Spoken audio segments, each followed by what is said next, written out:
The silent diplomat, the Galactic Council chamber fell silent as Alara Nix entered. The first human diplomat in 3 centuries to walk these halls, she felt the weight of countless alien gazes. Some curious, most wary, a few openly hostile. The chamber's crystalline architecture caught the light of 3 different suns, casting prismatic shadows across faces evolved on worlds she had only read about in briefings. Ambassador Nix of Earth, announced the council herald, a wispy being composed of something between gas and liquid, petitioner for readmission to the Galactic Compact. Alara stepped forward, her tailored navy suit a stark contrast to the flowing organic garments of the assembled representatives. She had been chosen for this mission partly because of her calm demeanor, a quality humans weren't historically known for in the stars. "Distinguished Council," she began, her voice steady. "Earth thanks you for this opportunity to rejoin the galactic community. 300 years of isolation have taught us much." A low murmur rippled through the chamber. From the highest tier, a Velsari representative rose.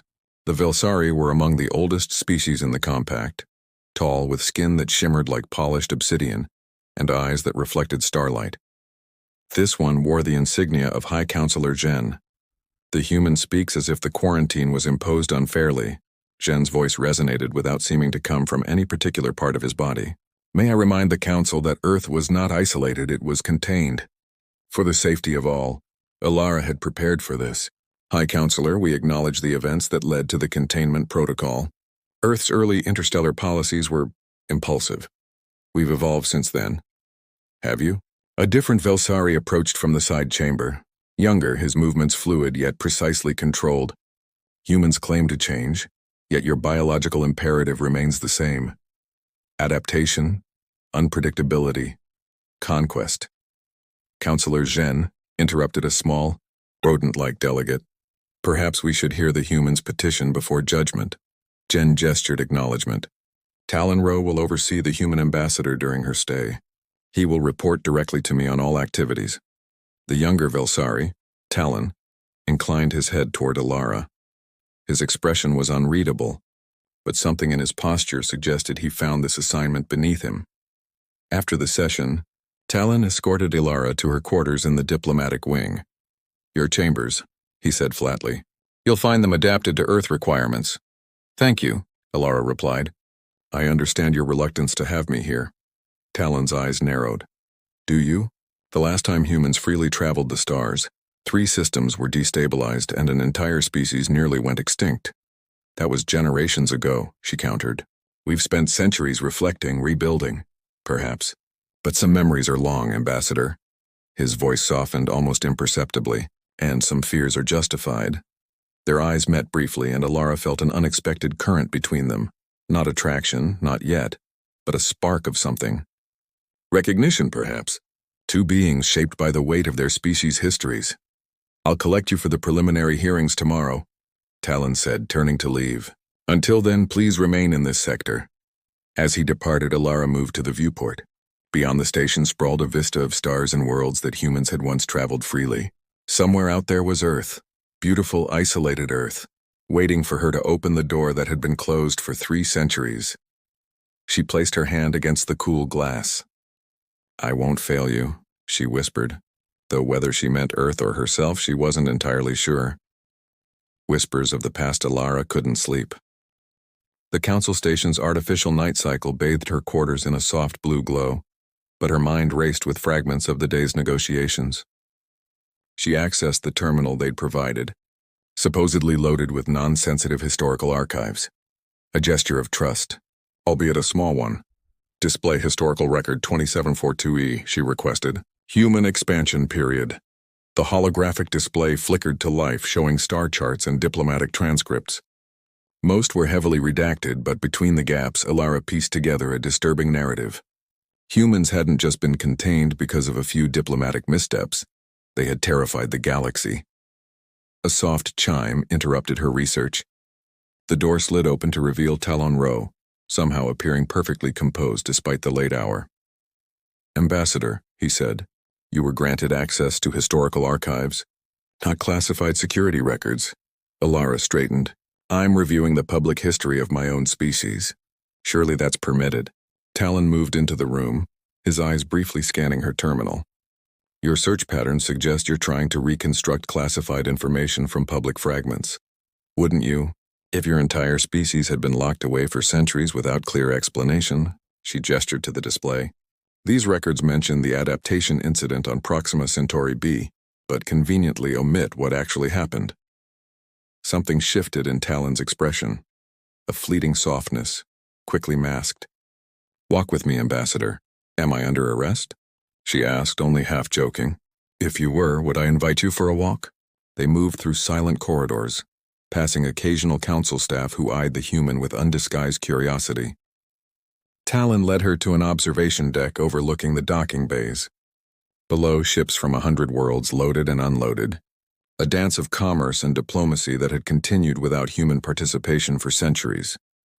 "Your people," Talon began quietly, "adapt faster than any species the Council has encountered. Physiologically, technologically, socially. What takes others millennia takes humans decades." "That's hardly reason for containment," Ilara replied, "isn't it?" At Proxima Centauri, human colonists adapted to radiation levels that should have been fatal. Within 3 generations, they had evolved radiation resistance. The Council feared what would happen if humans faced other evolutionary pressures. "We evolved to survive," Ilara countered. "How is that threatening?" Talon turned to face her directly, his eyes reflecting the starlight. "Because it happened by design, not chance. Your scientists accelerated the process." Their conversation was interrupted by a violent shudder that ran through the station. Warning lights flashed, and the automated system announced, "Security breach in Sector 7. All personnel implement containment protocols." Talon's communication device activated. "Row here. Status report. Unidentified craft breached outer defenses," came the response, targeting the archival center. "Possible infiltration team."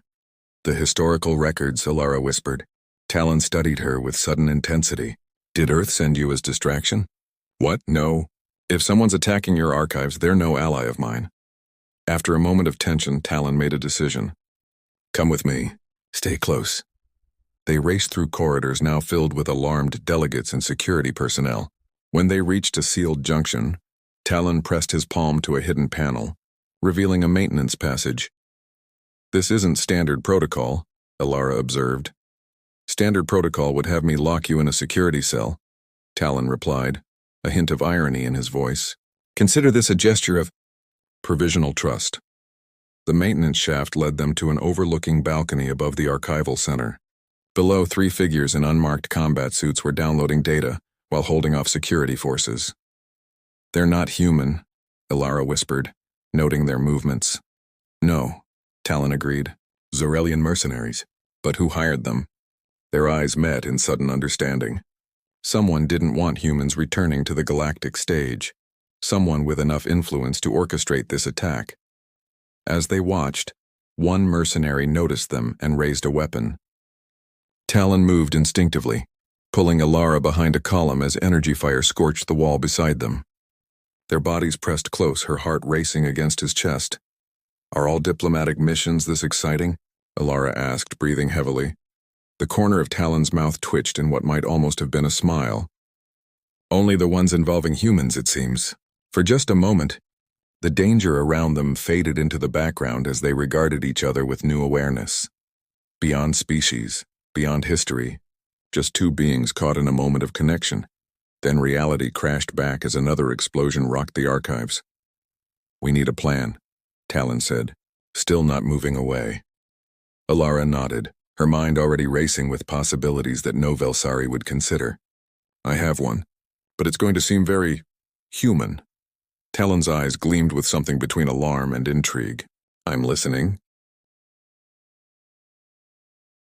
The Forgotten Colony. The shuttle cut through the atmosphere of Eridani IV, a world officially uninhabited according to Council records. After helping thwart the archive attack, Ilara had gained enough credibility to request this expedition, with Talon as her mandatory escort, of course. "You're certain your intelligence is accurate?" Talon asked, piloting the craft through dense cloud cover. "The Council has no record of human settlement here." "That's exactly why we're here," Ilara replied, studying the approaching landscape. "If humans did something the Council found threatening enough to implement the containment protocol, Wouldn't all evidence be scrubbed from official records? Talon didn't answer immediately. Their relationship had evolved into an uneasy alliance since the archive incident. The attackers had escaped, but their objective was clear. They had targeted files related to Earth's containment. There. Alara pointed to a valley nestled between towering, purple-hued mountains. Those structures aren't natural. As they landed, both were tense with anticipation. The settlement appeared abandoned, weathered buildings of unmistakably human design, now partly reclaimed by the native flora. No life signs, Talon noted, checking his scanner. Try below ground, Alara suggested. The scanner recalibrated, then beeped insistently. Talon looked up sharply. Hundreds of readings. How did you know? Before Alara could answer, the ground beneath them shifted. A concealed lift platform descended, taking them underground into a vast cavern illuminated by bioluminescent plants. And there, watching them with expressions ranging from curiosity to hostility, stood humans, or beings that had once been human. Their skin had a subtle bluish tint, and their eyes were larger, adapted for the lower light conditions. They wore simple garments woven from local materials, and their posture suggested both caution and pride. A woman stepped forward, her bearing marking her as a leader. "I am Mira," she announced. "We've been expecting you, daughter of Earth." Alara stepped forward. "How did you know we were coming?" Mira smiled enigmatically, the same way we knew when to hide centuries ago. "We listened to the stars." Over a meal of unfamiliar but delicious food, Mira explained their history. They were descendants of an early human exploration team that had discovered something on Eridani IV, something the Council had desperately wanted to control. What exactly did they find? Talon asked, his suspicion barely concealed. Mira regarded him with knowing eyes. The Velsari called it the Nexus Point, a place where the boundaries between dimensions are thin. It allows for accelerated evolution. "The adaptation incident," Alara whispered. "A controlled experiment," Mira corrected. "But when the Council discovered what we could do, how we could direct our own evolution, they feared us. Not because of what we had done, but because of what we might become."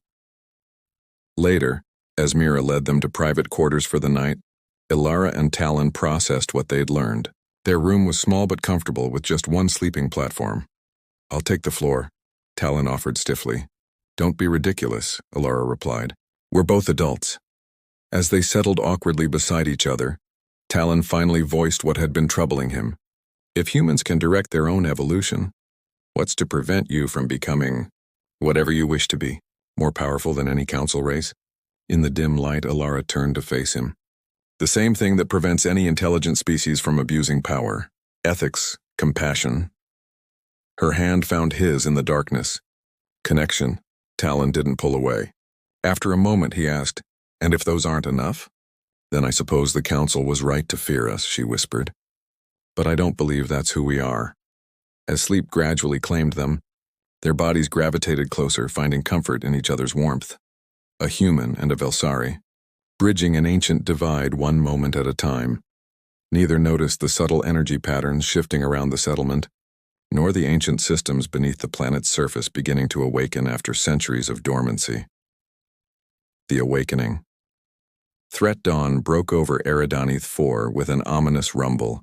Alara and Talon woke to find Mira standing at their doorway, her expression grim. "It has begun," she announced. "The Nexus Point is destabilizing. We've maintained the equilibrium for generations, but something has changed. Outside, the colony was mobilizing with practiced efficiency. Children were ushered into deeper chambers while adults moved purposefully toward the central cavern." "What's happening?"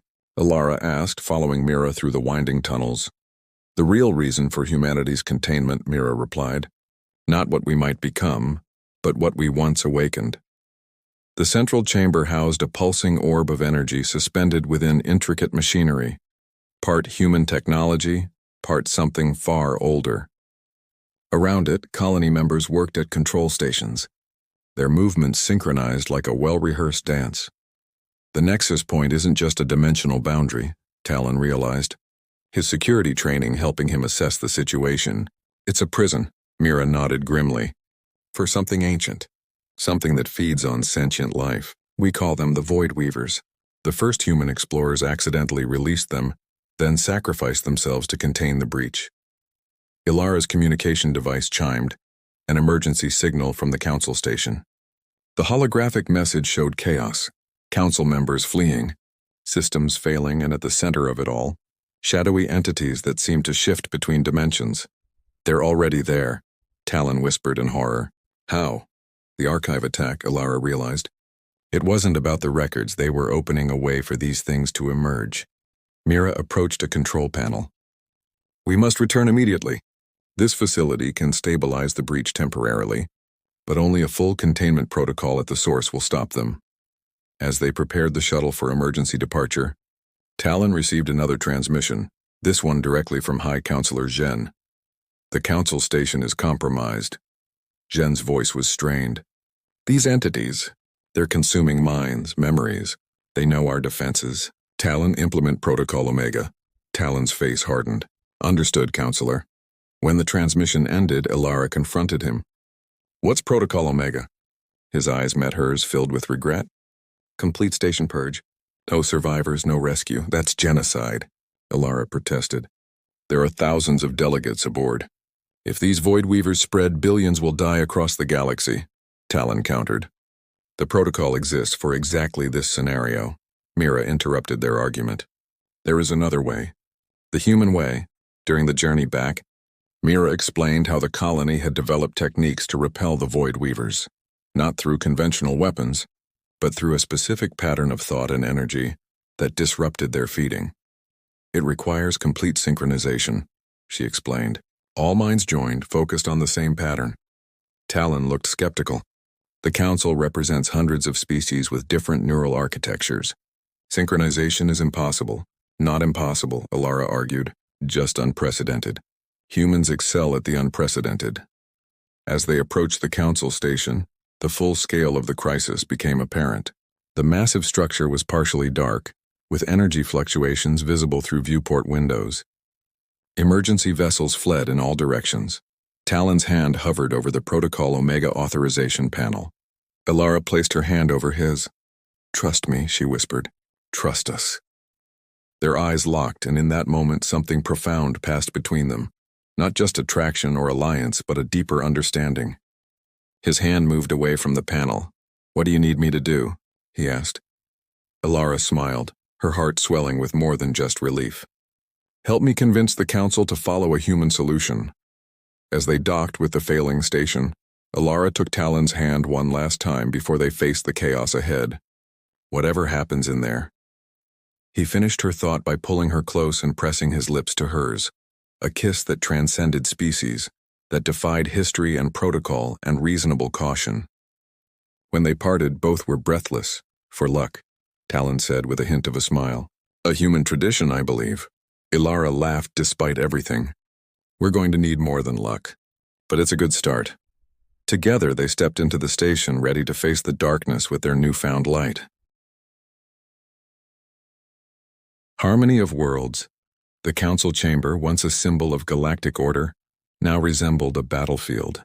Emergency lighting cast eerie shadows as the remaining delegates huddled behind hastily erected energy barriers. The Void Weavers, shimmering tears in reality, drifted through the station, absorbing knowledge and memories from anyone they touched. High Counselor Zhen, wounded but unbowed, looked up as Ilara, Talon, and Mira entered. "You should have implemented the protocol," he told Talon grimly.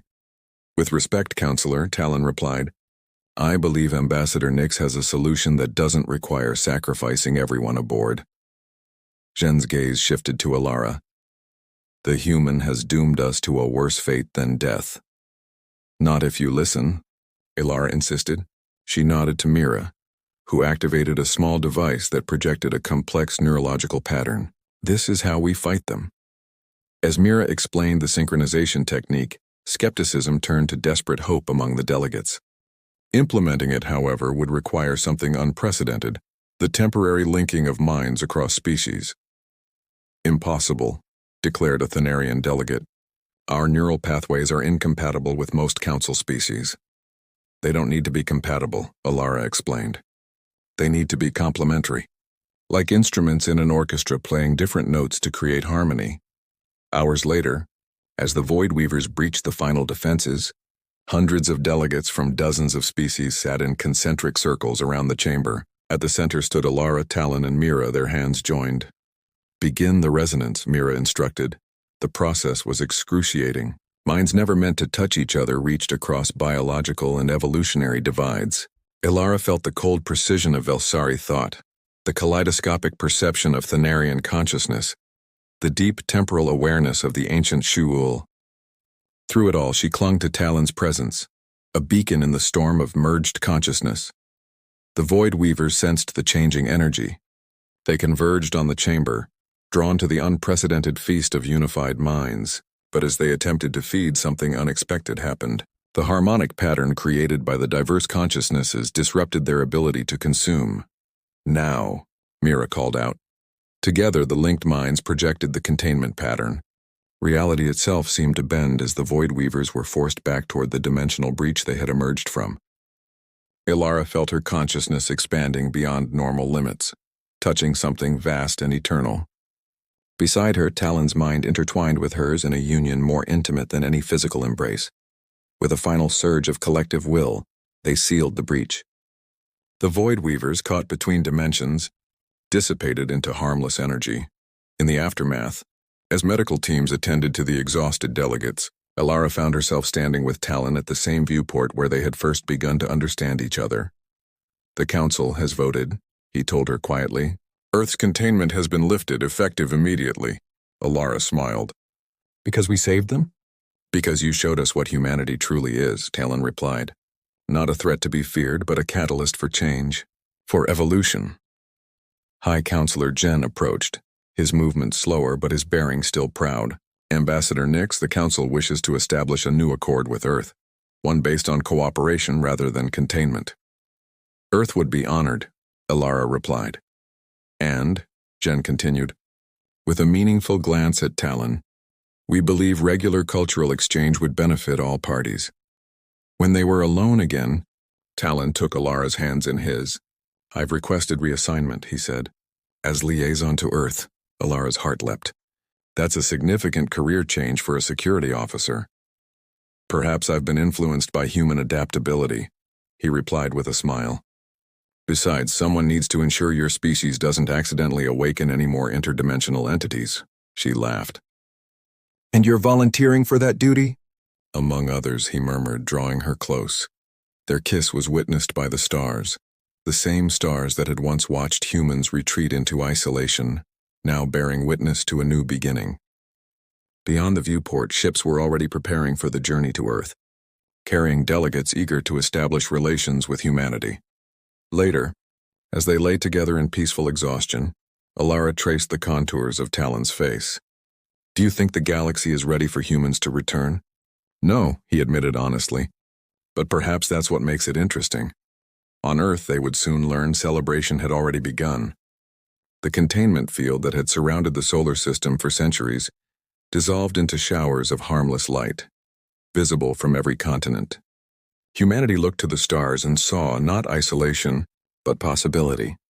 And across the vast distances between worlds, other species watched with a mixture of trepidation and hope as the most unpredictable beings in the galaxy reclaimed their place among the stars, not as conquerors, but as catalysts for a new kind of evolution, an evolution toward harmony.